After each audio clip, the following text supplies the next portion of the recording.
আজ দুপুরে বানিয়েছিলাম ডাল শুক্তানি, যেটাকে আপনারা ডাল শুক্তো বা শুক্তোর ডালও বলতে পারেন বা তেঁতোর ডালও বলতে পারেন।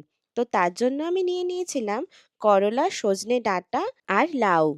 তো সেইগুলোকে আমি এইভাবে কেটে নিয়েছিলাম। প্রথমে আমি করলাগুলোকে একটু হলুদ নুন দিয়ে ভেজে নিয়েছিলাম।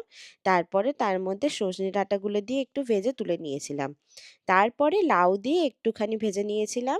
আর মটর ডাল ব্যবহার করবেন এটার জন্য। মটর ডাল আগে থেকেই আমি সেদ্ধ করে রেখে দিয়েছিলাম। কড়াইয়ে প্রথমে তেল দিয়ে পাঁচফোড়ন, সর্ষে আর তেজপাতা দিয়ে দিয়েছিলাম। তারপরে আদা বাটা দিয়েছিলাম।